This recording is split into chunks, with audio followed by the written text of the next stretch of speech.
Recebam com muitas palmas Bruno Stucci e Ilha Pedroso.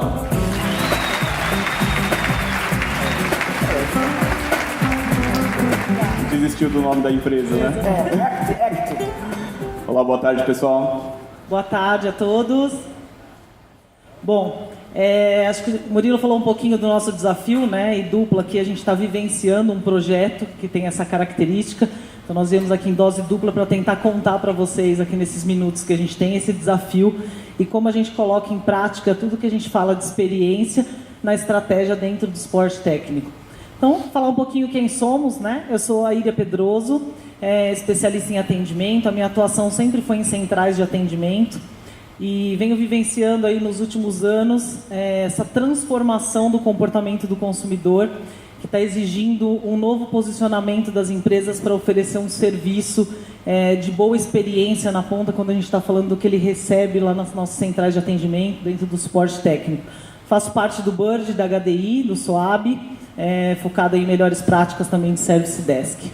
Bom, Bruno Stucci, sou CEO da ActNow, é uma empresa de consultoria em Customer Experience. Tivemos esse desafio aí junto com a Ilha, na TOTUS e em diversos outros clientes, fazendo essa mudança, né, do que é o novo relacionamento com o cliente. Então, esse é o nosso objetivo e é isso que a gente vai falar um pouquinho hoje. Bom, aí que vem a primeira pergunta A gente vai começar com uma pergunta, na verdade, né? Qual a diferença de suporte técnico e atendimento ao cliente? Acho que essa é a primeira pergunta que a gente tem que ter na cabeça aí, que vai balizar toda a nossa discussão. E, basicamente, nenhum, né? Vamos dizer assim. Eu tenho cliente. O que importa, no final, é o meu cliente. E hoje, muitas empresas que a gente tem visto, né, empresas que envolvem suporte técnico, e aí não misturem, né, um pouco, porque a gente tem empresas de SaaS, empresas inovadoras, que já estão trazendo conceitos, e nós temos outras empresas segmentadas, que têm produtos segmentados de nicho e que têm outros perfis. Empresas que trabalham com modelo SaaS, empresas que trabalham com modelo on-premise, então nós temos vários tipos de empresa. E aí que a gente vem nessa discussão. Por que o suporte técnico, né? Por que a gente, muitas vezes, no suporte técnico, o pessoal põe debaixo do braço diversas metodologias, IT, COBIT, COSO, KCS, assim por diante, coloca debaixo do braço e fala assim, eu sou diferente do atendimento ao cliente. Né? E no final, não sou, porque eu tenho na outra ponta o cliente.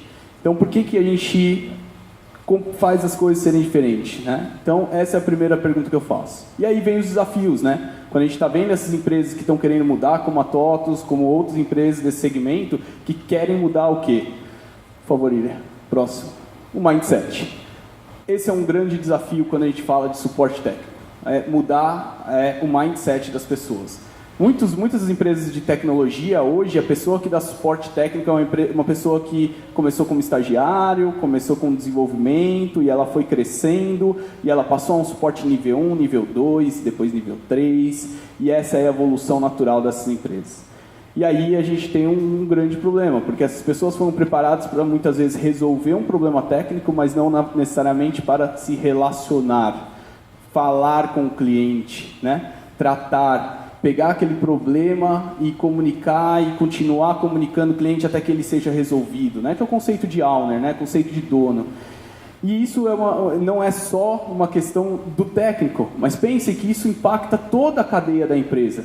Desde o RH, o modelo de contratação ele passa a ter que mudar, o perfil das pessoas passa a ter que mudar, né? E aí toda a cadeia hierárquica muda também, precisa mudar. Né? Então, a mudança de mindset que essas empresas demandam, né? O mindset das pessoas estão muito focados ao técnico e muda para o nível de relacionamento, é um dos grandes desafios que a gente tem hoje. Né? E aí, um dos pontos que esse mindset puxa muito a mudança é quando a gente fala de indicadores. Hoje, a maioria das empresas, e aí é um problema que é grande em todas as empresas que a gente presta consultoria, eu estou olhando o meu indicador operacional. Eu quero saber quantas respostas eu tenho, quantos atendimentos eu realizo, quanto é o meu tempo de resolução. Só que às vezes eu estou esquecendo o lado do cliente. Experiência que ele tem realmente com o meu suporte técnico. Né? Então, esse conflito de indicadores ele é muito grande, ele é diário, tá, gente? É diário. Pensa que a pessoa que cresceu, ela cresceu sendo cobrada pela quantidade de atendimentos, ela cresceu sendo cobrada pela quantidade de respostas, Número de reaberturas, eu estou falando só alguns KPIs aqui, e ela não necessariamente está sendo cobrada por dar um atendimento positivo, ter a emoção, né, que a gente fala na experiência do cliente, né, prover uma emoção positiva para o cliente. Né? E isso passa de cima para baixo. Imagine se você atrela sua bonificação da empresa pela quantidade de resoluções que você faz. Se você atrela a sua bonificação pela quantidade de respostas, imagine o impacto que dá isso. É lógico que, de novo, voltando ao mindset, né? É lógico que a pessoa que está lá atendendo, ela vai estar focada em quanto que ela resolve, porque no final do ano ela vai trocar a geladeira dela. Né? Não necessariamente o quanto o cliente está satisfeito.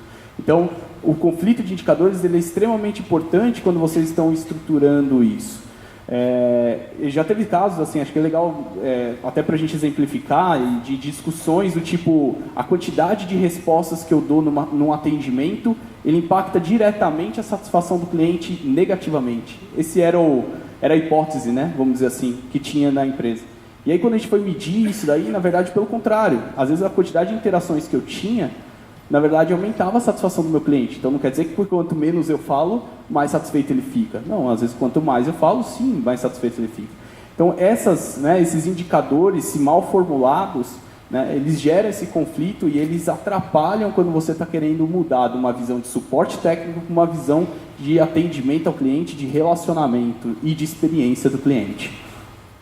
E o cuidado, né, quando a gente está falando principalmente para não se tornar aí o refém dos nossos indicadores. Né? A Juliane falou agora há pouco aqui sobre os indicadores de vaidade. A gente tem alguns de painéis onde eu quero fazer reuniões de apresentações com indicadores verdes e me sentir confortável ali porque eu estou atingindo alguns objetivos. Mas acho que a grande dica aqui está relacionada a não se tornar refém dos indicadores. Quando a gente está falando das métricas de atendimento, acho que elas são conhecidas. Não existe novidades, né? O Bruno citou aqui alguns exemplos dessas métricas. Mas o segredo agora é como utilizar essas métricas, mas pensando com um mindset de experiência, pensando em quem está recebendo aquele serviço.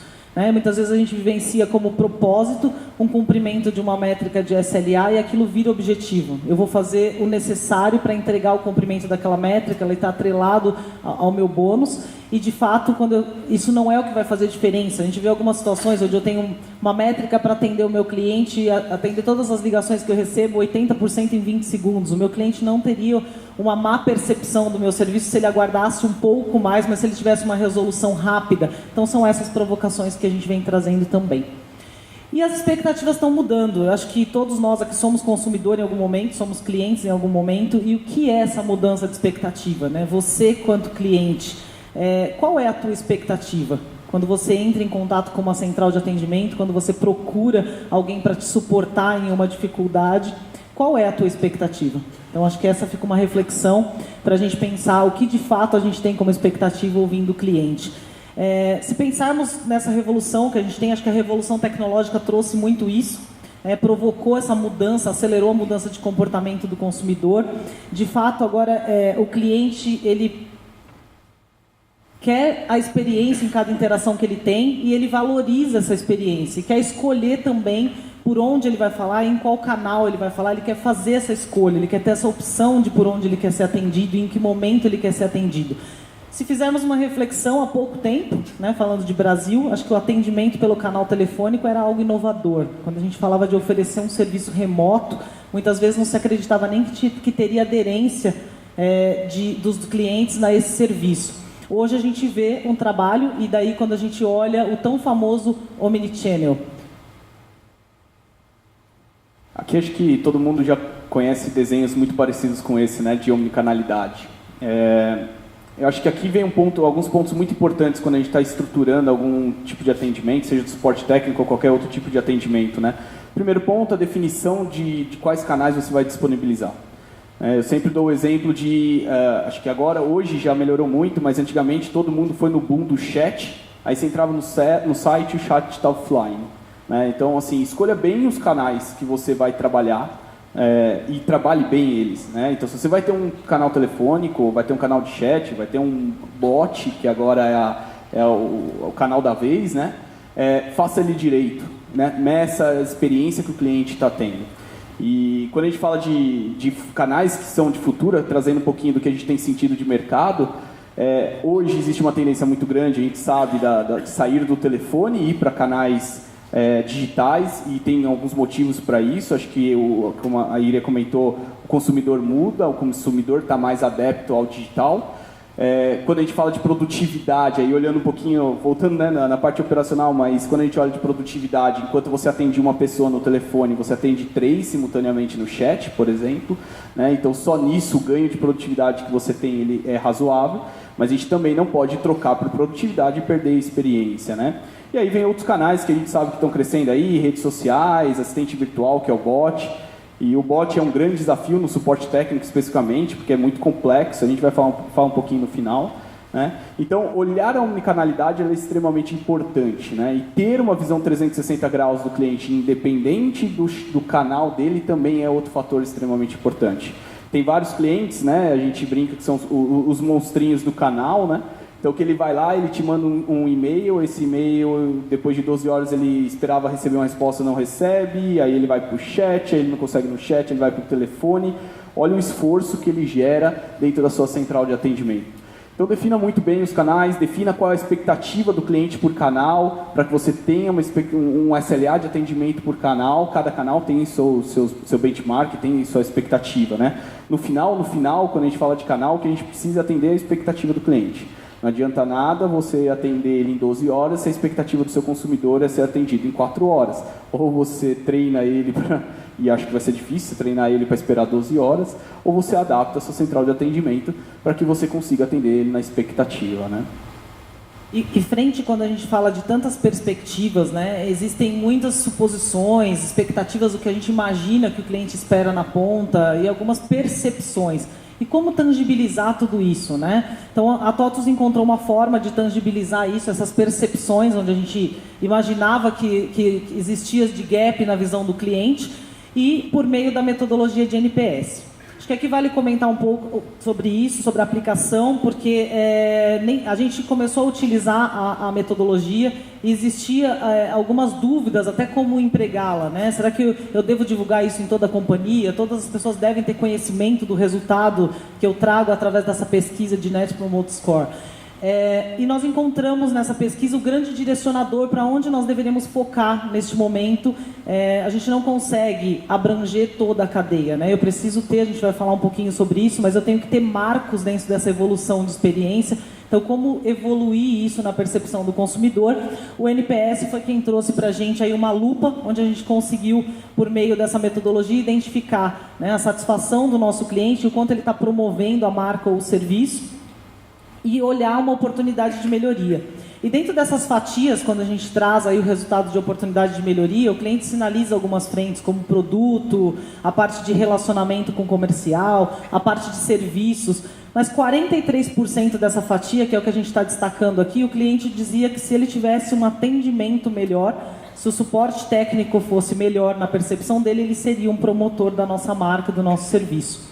Daqui, a gente fez um trabalho de mapeamento de jornada. Então, como trazer essas percepções e como tangibilizar e identificar quais são esses gaps na percepção do cliente. A gente utilizou aqui todo o mapeamento de jornada, o que é importante a gente citar que teve envolvimento aqui de toda a cadeia da organização. Então, para fazer esse trabalho com entrevistas aí em profundidade, o Gustavo falou um pouquinho antes aqui com vocês, foi a equipe quem nos apoiou aí na aplicação da metodologia. E aí, a partir daí a gente fez o mapeamento de dúvidas, o mapeamento da jornada de atualização de software para o cliente, de todos os pontos de relacionamento que ele tinha com o nosso time de suporte técnico. E conseguir identificar aqui dentro a participação do time de serviços, a participação do time comercial, a participação do time de suporte técnico, do time de desenvolvimento, a gente vai falar um pouco sobre a corresponsabilidade, e a partir daí conseguir identificar quais eram os nossos gaps internos, porque eles existem, né? O que a minha operação não tem, que está prejudicando o que ela está entregando na ponta para o nosso cliente. E também uma participação aqui importante, que é o nosso cliente. Então, nós tivemos grupos de clientes que participaram com a gente com entrevistas em profundidade, porque na grande maioria dos projetos, o que a gente vivencia, a gente inova a jornada, mas do ponto de vista operacional. Então, eu inovo a jornada daquilo que é a minha percepção e que eu entendo que vai ser satisfatório na entrega que eu vou fazer para o meu cliente. Mas, de fato, isso é bom para ele? O que ele sente cada vez que eu entrego uma inovação ou uma mudança na jornada? Qual é a percepção desse cliente? E, em cima desse trabalho, a gente conduziu aí as definições de qual seria o escopo do nosso projeto. Um ponto que acho que é bem importante, até para ajudar a Ilha a lembrar, na verdade, além de áreas de empresas, né? A TOTVS hoje possui várias empresas adquiridas e é uma complexidade que são culturas diferentes. E fazer esse trabalho, envolvimento de empresas, de regiões, não é só em São Paulo, e a gente sabe que existe no Brasil muito forte a parte de regionalização, suporte técnico ou atendimento ao cliente é impactado, né? Quando você recebe uma ligação de um call center com o número 31, 71, você pode perceber que é diferente a forma de comunicação. É lógico que eles tentam padronizar através de scripts, que não sei se é o melhor caminho, mas o desafio que a TOTVS teve nesse caso foi gigante. São áreas, são regiões, são empresas, é o cliente, e clientes de todos os segmentos, né? Um cliente da construção civil, um cliente do varejo, um cliente de empresa de software, um cliente de o comércio da esquina, né? Então, o desafio que eles tiveram no mapeamento de jornada foi gigante, né? Um trabalho dentro da definição desses processos, né? Quando a gente definiu qual é o escopo. Eu estou falando de processo, e aí o que eu preciso dentro do meu processo? Que ele seja mais simples, né? A gente cria tantos processos, regras, principalmente de relacionamento entre as áreas, a estrutura interna.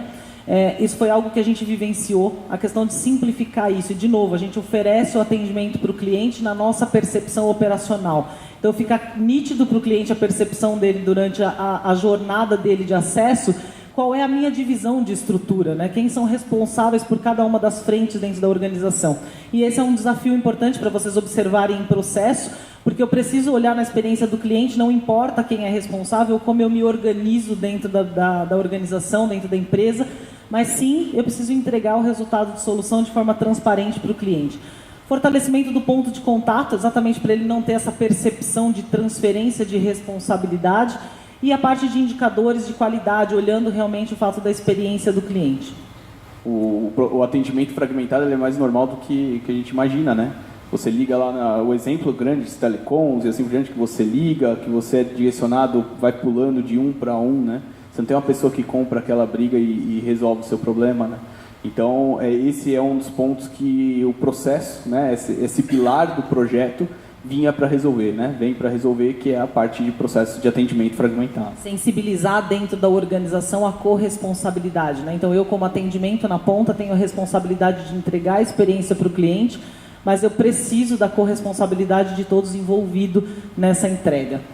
A parte de tecnologia, então o investimento realmente em uma plataforma especialista de atendimento, que seja especializada na frente de atender o cliente, e que a gente consiga trazer o que a gente precisa de multicanalidade, de agilidade dentro do uso dessa solução. Então, o investimento dentro dessa parte de tecnologia.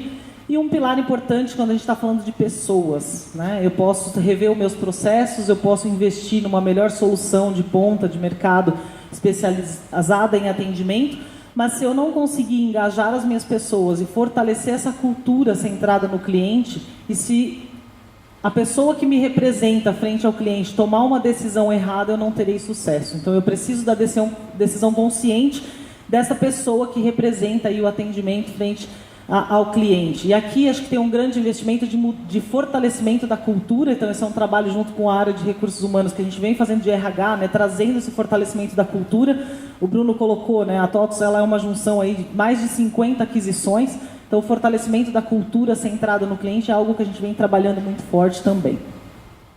Vamos falar um pouco da execução, né? Com todo esse desafio, quando a gente fala de regiões diferentes, a gente tem aí milhares de clientes, uma grandiosidade de representatividade de tecnologias diferentes. Eu acho que a grande maioria aqui, a gente conversou um pouquinho antes com algumas pessoas, tem uma solução SaaS, né? E aqui a gente está falando de como evoluir e como trazer essa evolução dentro do centro de suporte, com um legado que a gente traz aí, onde a gente tem os nossos clientes com produtos diferentes dessas aquisições, né, com legados aí de soluções de tecnologias diferentes, com cenários diferentes, né? Então, eu tenho cliente com on-premise, onde ele pode fazer customizações, tem uma hospedagem própria, eu tenho situações onde eu tenho cliente com hospedagem conosco na TOTVS. Então, como trazer essa complexidade, como eu executo a evolução do atendimento, de que forma que eu vou implementar tudo isso com o avião em pleno voo, né? E aí aqui, uma das decisões que nós trouxemos, então mostrando na linha do tempo para vocês, a gente não está falando de um projeto de meses, então existe um trabalho realmente de evolução, a gente iniciou em 2016 e a gente tem planejado ainda projeto para as demais aquisições que nós temos até 2018. E aí a decisão de estratégia de implantação ela foi em ondas, né? E por que dessas ondas? Eu vou explicar um pouquinho para vocês. A primeira onda, a gente está falando aqui de uma implantação interna, então a decisão que nós tomamos é vamos fazer essa mudança primeiro dentro do nosso time de TI. E aí nós fizemos a implementação dentro da área interna para que nós vivenciássemos aquela experiência, para que nós usássemos aquilo que a gente estava propondo e sentíssemos como cliente como isso funcionaria. E essa foi a primeira parte do nosso projeto. Num segundo momento, a gente utilizou operações menores, que tinham envolvimento aí com clientes externos, mas que tinham uma quantidade de pessoas envolvidas num tamanho menor, onde a gente poderia fazer um controle mais próximo de gestão da mudança. Na terceira onda, a gente teve a grande mudança em todos os nossos segmentos de suporte, onde a gente está falando aqui para tangibilizar em quantidade, de aproximadamente 1.000 pessoas envolvidas na ponta quando a gente está falando de operação. Hoje a gente está vivenciando a quarta onda do projeto e a gente tem planejado aí ainda a quinta onda do projeto. Acho que um ponto que a Iria comentou aqui que é muito importante, que eu tenho frisado muito nos clientes, é a gestão de mudança. Nós estamos mudando do lado da operação e isso vai impactar o cliente. E como que vocês estão comunicando isso ao cliente? Então foi muito bacana que houve todo um trabalho de gestão de mudança, de como eu comunico o cliente, eu faço um onboarding dele, eu chamo o cliente para trabalhar naquilo que é o front de visão dele, né? Então essa parte de gestão de mudança foi essencial para o sucesso do projeto, né? E mesmo em projetos menores, a gente está falando de um projeto gigante, mas mesmo os projetos menores, às vezes a gente falha nisso. A gente faz todo o trabalho operacional, né, e esquecemos de informar o cliente que eu estou mudando a ferramenta, que eu estou mudando a forma de comunicação, que eu estou disponibilizando um canal novo, de como ele vai receber aquela informação. E aí o que acontece? Quando você implanta o projeto, você começa a ter um monte de solicitação de atendimento por falta de conhecimento do cliente, não necessariamente relacionado ao seu negócio, mas relacionado ao seu processo de atendimento. Então a gestão de mudança foi extremamente importante nesse projeto e é a dica que é muito importante para qualquer tipo de projeto, de mudança na forma de se relacionar com seus clientes. E como engajar, né, todas essas pessoas e levar a comunicação chegando na ponta quando a gente está falando do número elevado de pessoas participando desse processo. E o grande desafio também quando a gente fala de ferramentas integradas. Então eu preciso garantir uma visão 360 do meu cliente. E para isso eu tenho uma grande quantidade de integrações onde eu tenho isso, né? Um CRM onde eu tenho informações do meu cliente, um time de Customer Success onde tem ali a saúde do cliente avaliando dentro do atendimento. E como compartilhar essa corresponsabilidade quando eu estou falando que eu preciso também da equipe de desenvolvimento que entrega a solução de inovação ou de sustentação daquele produto para o meu cliente. A quantidade de processos envolvidos, então garantindo que essa cadeia toda seja permeada e que a gente entregue de fato a experiência completa para o cliente.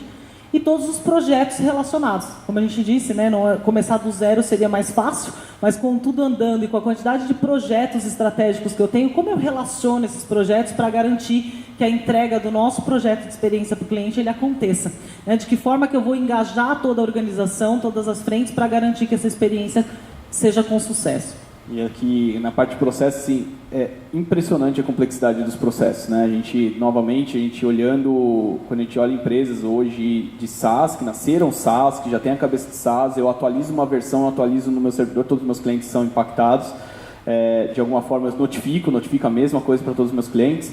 A quantidade de processos que a TOTVS existe, a quantidade de tipos de oferta de serviço que ela tem, de produtos que ela tem, então gerava uma complexidade gigante. Até nomenclaturas, no começo do projeto eu lembro de chegar para ele e falar assim, vamos fazer um glossário, porque eu não consigo entender as nomenclaturas. A gente precisava literalmente fazer tradução para o Bruno e para o time.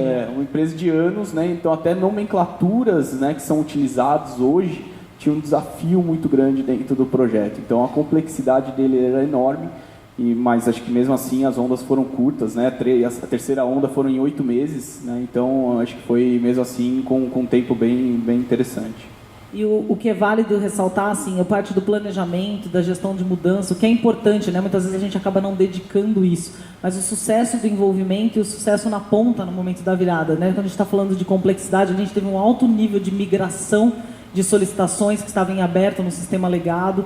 A gente teve mudança de catálogo de serviço, onde a gente realmente aplicou a separação do que é uma visão de catálogo de serviço de cliente e uma visão de catálogo de serviço interno. Então, todo esse deparo, toda essa complexidade de migração, ela existiu num volume relevante também.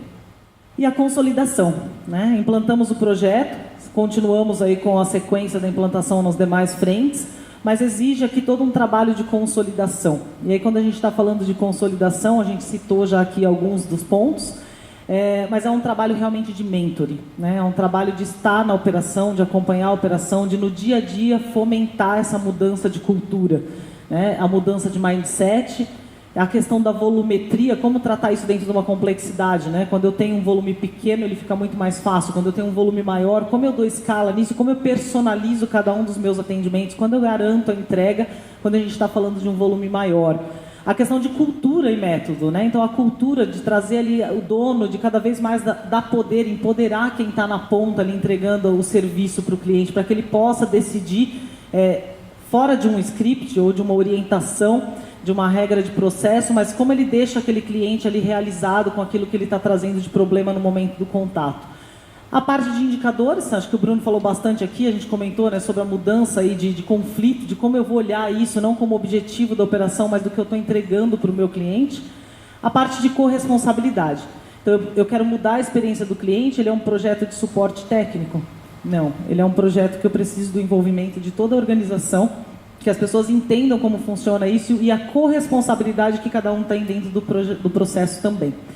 A parte de base de conhecimento é algo muito importante, como trazer isso para os nossos agentes que estão na ponta responsáveis pelo atendimento, mas aqui também começar a provocar como eu entrego isso para o meu cliente, né? De que forma que eu vou entregar isso na ponta para o meu cliente para que eu possa levar o autosserviço. E aqui acho que tem uma discussão bacana, né, Bruno? Quando a gente fala, o Bruno tem experiência aí de outros segmentos de implantação, mas como eu levo essa parte de autosserviço para o cliente, né? Eu estou preparado para entregar isso num suporte técnico? A gente está falando muito de bot, de autosserviço, mas quando eu estou falando de um suporte técnico a software, onde eu tenho aí N variáveis, como eu entrego esse autosserviço para o cliente? Até essa parte de conteúdo, quanto isso está integrado no seu processo, às vezes até de liberação de uma nova funcionalidade, né? A experiência que eu tive num parceiro nosso, lá nos Estados Unidos, eles não lançam nenhuma funcionalidade que não já tenha um artigo, um assunto, um conteúdo explicando sobre o artigo. Então, quantas vezes você libera uma nova funcionalidade do seu software e aí você bomba o seu atendimento com dúvidas daquela funcionalidade?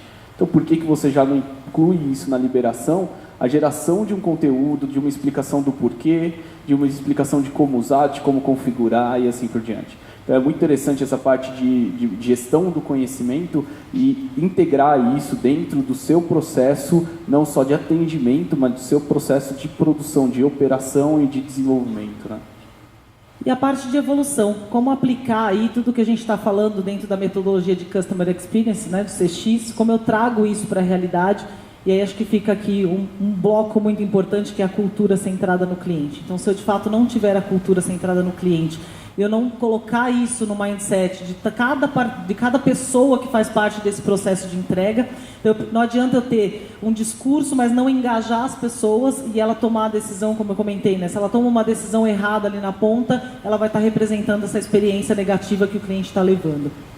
A parte de visão de longo prazo. Eu não consigo realizar tudo num curto espaço de tempo, eu preciso ter marcos, mas eu tenho que ter a minha visão de longo prazo. Assim, daqui 5 anos, onde eu quero estar, o que eu quero ser percebido pelo meu cliente daqui a 5 anos. E criar marcos para que você chegue nessa visão final. Conhecer o cliente, então esse é um pilar importante. Então, de fato, conhecer quem é o meu cliente, né? O que a gente acaba vendo normalmente, eu tenho uma categorização por custo, por quanto ele paga de receita, por região de onde aquele cliente é, e onde está o cliente, né? Quando a gente pergunta. Então, são pessoas, quem é o cliente que eu estou atendendo na ponta? Conhecer, de fato, o meu cliente, quem é ele. A parte de inovar a experiência, aqui dentro estão as jornadas, e aqui fica uma dica importante. Muitas pessoas me perguntam, e assim, não adianta eu fazer a jornada e guardar, né? Então, essa jornada eu já fiz, vou colocar ela na gaveta e eu nunca mais preciso revisitá-la. Não, na verdade, a jornada, a gente tem aí, as mudanças, elas estão exponenciais. Então, a jornada, ela precisa ser revista com frequência. Eu preciso estar olhando e fazendo a inovação dentro dessas jornadas que eu identifiquei na minha central de atendimento. Medir a experiência. Como eu vou medir essa experiência? Né? Os indicadores são tradicionais, eu tenho os objetivos, mas aquilo retrata, de fato, o meu cliente? Ele esperar máximo 20 segundos, é isso que está fazendo a diferença para o meu cliente? A gente tem alguns exemplos que a gente mapeou. O que incomoda o cliente é o tempo de resposta final, né? É o tempo que ele fica sem visibilidade da evolução que está tendo naquele atendimento. E a parte de governança. Eu preciso alguém dentro, né, como a gente comentou aqui, a gente tem regiões diferentes, localizações diferentes, tecnologias diferentes. A gente tem mais de 11 segmentos. E como eu olho isso? Então, uma governança para eu garantir um padrão de entrega para o meu cliente quando ele está falando com a minha marca. Bom, e aí para a gente concluir um pouquinho, que a gente queria trazer é o que a gente entende como futuro na experiência de suporte técnico, né? Acho que a primeira coisa a gente já falou muito aqui, que é a mudança da visão do que é suporte técnico, uma visão mais de experiência do cliente, mais de atendimento. E aí a gente tem muito, o que tem as iniciativas estão trazendo muito forte, é a parte de inteligência artificial, né?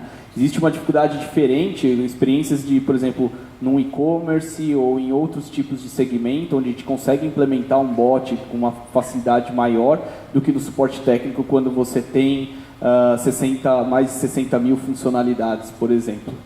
Imaginem a quantidade de conteúdo que você tem que ensinar para o seu robô, você tem que decidir, fazer uma árvore de decisão disso, aí a forma como vocês trabalharem a parte de inteligência artificial. Mas é uma tendência. Eu acho que é uma tendência que a gente olha muito na visão de fora, mas a gente tem que começar a olhar na visão de dentro, como a inteligência artificial ajuda para eu melhorar os meus processos internos, para que aí sim eu atendo o cliente. E a gente tem uma tendência de olhar muito como eu atendo o meu cliente sem ele falar com o humano. Então, acho que isso é uma tendência muito forte. E aí, acho que todo mundo aqui tem falado, né? Que é a parte de Customer Success. Eu acho que você ser mais ativo, primeiro no suporte, né? Não esperar o cliente ter o problema, não esperar o cliente ter a dúvida, apoiar o cliente. Muitas empresas de software, SaaS, colocam produto no mercado, você compra, sai usando, mas não tem nenhum onboarding. Quanto isso te gera de atendimento, de suporte técnico, que na teoria ou na prática, na verdade, não é uma dúvida, né? Não é um problema, na verdade, às vezes é uma dúvida. Então, acho que são duas tendências que eu destaco, que acho que os investimentos têm aumentado e os retornos começam a ser vistos dentro do segmento de suporte técnico, né? Dentro dessa solução, eu não acredito, aí algumas pessoas também já me perguntaram como eu vejo isso, né? Não ter mais um nível 1 de atendimento. Então, eu acredito sim na especialização do nível 1 de atendimento, eu consegui levar para o cliente sim um autosserviço. Claro que considerando, de novo, não adianta eu ter a tecnologia, ter a solução, se eu não estiver preparado de fato, né? E não olhar do olhar operacional, o quanto eu retenho de atendimento para reduzir o acesso no meu atendimento. É o quanto é melhor para a experiência do meu cliente ele não precisar falar com alguém, mas ele conseguir consumir um serviço e realizar isso, até com a própria mudança de comportamento e preferência que a gente vem sentindo. Mas conseguir trazer isso de um ponto de vista de que é eficaz para o meu cliente. Então, eu não acredito que a gente não tenha mais um nível 1 de atendimento, né? Acho que isso é uma pergunta que aparece bastante, mas que a gente traga a especialização, que eu leve aquilo que não precise de uma decisão consciente para um autosserviço e que eu tenha cada vez mais um nível 1 especializado aí realizando atendimento para o cliente. Acho que a última mensagem é que no final a única coisa que a gente quer, seja no suporte técnico em qualquer lugar, é que o cliente esteja feliz, né? Acho que é essa a visão que acho que Disney diz e que pode ser aplicado em qualquer um dos segmentos. O que a gente quer é isso no final. Então a gente quis trazer um pouquinho de como isso no suporte, algumas dicas de como isso pode ajudar vocês a terem um cliente feliz, tá? Dentro do nosso projeto, o cheque foi e continua sendo: se a gente atingir este objetivo, a gente teve sucesso no projeto. Então essa é a pergunta. Estamos caminhando para isso? Se a gente estiver diferente disso, o nosso projeto não teve sucesso. Gente, obrigada. Obrigado, gente.